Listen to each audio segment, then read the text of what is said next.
दोस्तों, मेरठ की एक औरत ने वहां के सीएम योगी आदित्यनाथ जी को एक पत्र भेजा। उसमें लिखा कि मुझे कोई मारना चाहता है, मेरी जान को खतरा है, प्लीज मुझे बचाइए।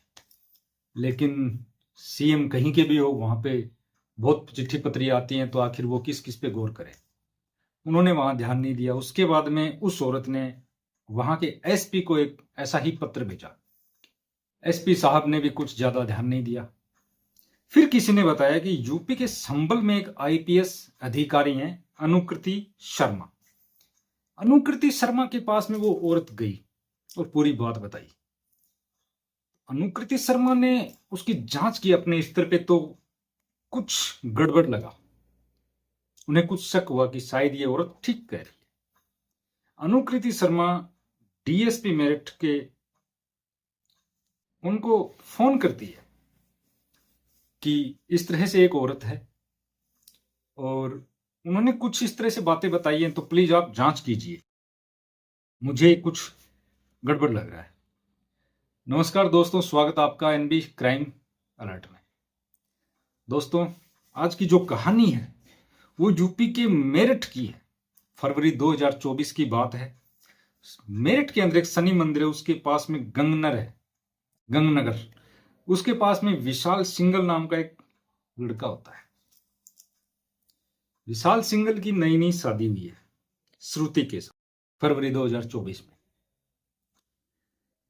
जब दुल्हन शादी के बाद में अपने ससुराल आती है, तो वहां की औरतें उसका मुंह देखने के लिए आती है, मुंह दिखाई होती है। जो भी औरत उस लड़की का मुंह देखने के लिए आती है, मुंह दिखाई में, तो एक औरत कहती है ये तो पहले वाली से सुंदर है, दूसरी औरत कुछ कहती है, तीसरी औरत कुछ और कहती है। उस लड़की को कुछ अजीब लगा कि मुझे तो ये बताया गया, मुझे और मेरे घर वालों को, जब इस विशाल सिंगल ने शादी की, तब इसने ये बताया कि इसकी एक बीवी थी जो मर गई बीमारी से, इसलिए वो दूसरी शादी करना चाहता है। लेकिन जिस तरह से ये औरतें बात कर रही हैं, उस हिसाब से तो इसने 10-12 शादियां कर रखी हैं पहले से। लड़की को शक हुआ। आए दिन उस लड़की और उसके हस्बैंड विशाल सिंगल में झगड़े होते थे, और इसी बात के झगड़े होते कि आपने हमसे झूठ बोला, आपकी तो पहले पता नहीं कितनी शादियां हो रखी हैं, ये वो। जब उस औरत ने अपने स्तर पे जांच करने की कोशिश की, तो उसने पाया कि साल 2022 में इसकी जो पहली पत्नी थी उसकी मौत हो जाती है। तो फिर घर का काम कौन करे, ये वो। फिर दूसरी पत्नी लेके आता है जिसके ऑलरेडी 2 बच्चे थे।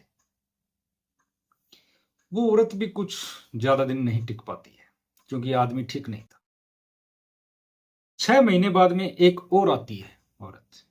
एक औरत से वो शादी करता है जिसके एक बच्ची होती, लेकिन वो भी वहां नहीं टिक पाती।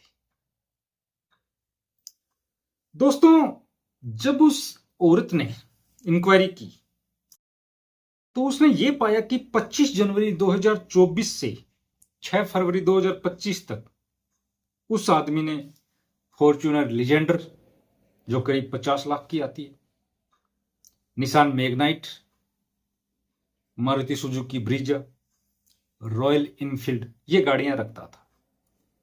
उस विशाल सिंगल का घर कोई ज्यादा हाईफाई नहीं था, लेकिन गाड़ियां उसके पास में इतनी। तो आखिर ये पैसा आया कहां से? वो लड़की भी सोचने पे मजबूर हो जाती है। फिर वो उस विशाल सिंगल, वो उस पत्नी के साथ में झगड़े करता है, उसको मारता है, पीटता है। उसके प्लान कुछ ठीक नहीं थे। वो अपने पिता और भाई को बताती है वो लड़की की, इस तरह से मेरे साथ में ये पिटाई करते हैं। वो लड़की के पिता और भाई आके उस लड़की को अपने घर ले जाते हैं। लड़की ने बताया कि मेरे नाम से इन्होंने 2-3 करोड़ का इंश्योरेंस करवा रखा है। तो लड़की के पिता और भाई वो ये सोचते हैं कि इनके बीच में झगड़ा चल रहा है, तो इसलिए ये गुस्से में कुछ कह रही होगी। वो उस लड़की की बात पे कुछ ज्यादा गौर करते नहीं, लेकिन लड़की को कुछ और अंदेशा हो रहा था। दरअसल हुआ यह था 21 जनवरी 2017 को मां प्रभा देवी, किसकी मां, विशाल सिंघल की, उनका एक्सीडेंट होता है।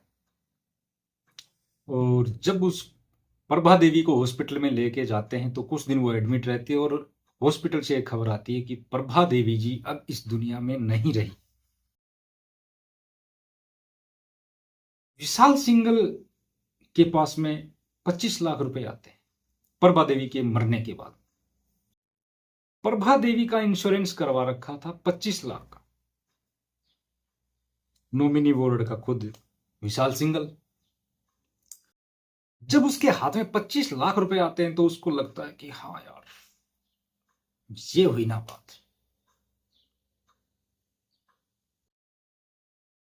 इसके बाद में 2022 की बात है, उसकी जो फर्स्ट वाइफ थी एकता सिंघल, वो बीमार होती है।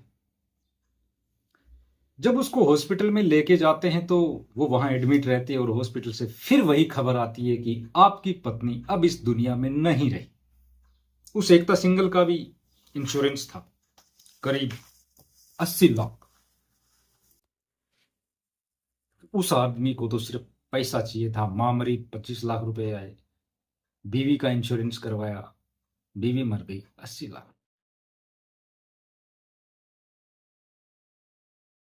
एक दिन वो आदमी गुस्से में अपनी पत्नी को बता देता है कि जो अपने पिताजी हैं वो मरने वाले हैं। वो लड़की कहती कि पिताजी तो एकदम ठीक है, वो कैसे मरेंगे? अरे तुझे नहीं पता, इनको कैंसर है, ये मरने वाले।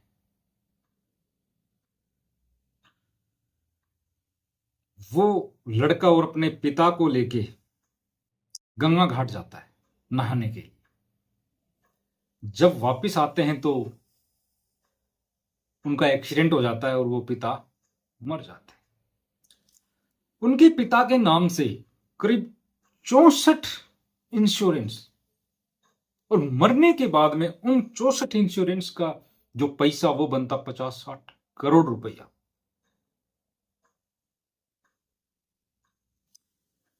जब इंश्योरेंस का क्लेम उठता है तो वहां पे कागज लगाए जाते हैं। वो लड़का विशाल सिंघल कागज ठीक नहीं लगाता है, उनमें हेरफेर करता है। इंश्योरेंस कंपनी वालों को शक होता है, क्योंकि हॉस्पिटल की रिपोर्ट कुछ और है, पोस्टमार्टम रिपोर्ट। हॉस्पिटल की जो रिपोर्ट आई उसमें एक्सीडेंट का नाम नहीं। एक्सीडेंट हुआ, लेकिन उससे पहले उस मां के सर पे भी चोटें हैं खूब, यानी कि वो पहले ही मर चुकी। उस पिता के सर के ऊपर भी काफी चोटें थी, वो भी पहले से मर चुके। जब 50-60 करोड़ की बात आती है तो इंश्योरेंस कंपनी वाले भी इंक्वायरी करते हैं। उसने जो ये 64 बीमा करवा रखे थे, 64 इंश्योरेंस, ये अलग अलग कंपनी से करवा रखे, किसी एक कंपनी से नहीं थे। तो उसमें से एक कंपनी के मैनेजर ने किसी को हायर किया कि जो ये विशाल सिंघल है, इसने इसके पिता के नाम से ये इस तरह से इंश्योरेंस है, इसने जो कागज जो डॉक्यूमेंट जमा करवाए वो हमें कुछ ठीक नहीं लग रहे, तो प्लीज आप जांच कीजिए। जांच में पता लगता है कि इसने गड़बड़ की है। विशाल सिंघल को सिर्फ पैसे से मतलब था। पुलिस को भी पता लग जाता है, उस लड़की सुरभि को भी पता लग जाता है। उस लड़की श्रुति को पता लग जाता है। श्रुति को यह भी अंदेशा हो गया था कि मेरे पति ने जो 2-3 करोड़ का मेरा इंश्योरेंस करवा रखा है, वो इसीलिए करवा रखा है कि मुझे निपटा दे और 2-3 करोड़ रुपए उसको मिले। उस विशाल सिंघल की जो एक बीवी मरी थी, उसकी रिपोर्ट में यह था कि इसको धीमा जहर दिया जा रहा था। पुलिस विशाल सिंघल को अरेस्ट करती है, उससे पूछती है, वो नहीं बताता है, लेकिन पुलिस मानने वाली थोड़ी, पुलिस है वो तो सब कुछ उगलवाएगी। पुलिस ने 2-4 डंडे मारे, उसने सब कुछ उगल दिया। अब सोचने वाली बात यह है कि कोई इंसान पैसे के लिए अपने माँ बाप को मार दे, अपने बीवी को मार दे। आखिर वो इतना गिर चुका था पैसे के मामले में, वो इतना अंधा हो चुका था, उसके मुंह खून लग गया था। खून क्या बोलते हैं कि मुंह पे खून लग गया, उसके तो पैसा लग गया था। उसको सिर्फ पैसे से मतलब, उसने अपनी मां को मार दिया, अपने पिता को मार दिया। मानवता, इंसानियत, रिश्ते नाते उसने सब शर्मसार कर दिए। वक्त रहते उस श्रुति ने ध्यान दिया, वो बच गई। बाद में श्रुति के भाई और पिता को भी यह एहसास हुआ कि श्रुति ठीक कह रही थी, लेकिन श्रुति की समझदारी से वो बच गई। दोस्तों, मेरा ये कहानी सुनाने का मकसद आप लोगों को परेशान करना नहीं है, लेकिन आप लोगों को भी पता हो कि देश दुनिया में क्या हो रहा है। तो मिलते हैं एक नए वीडियो में, तब तक के लिए जय हिंद, जय भारत।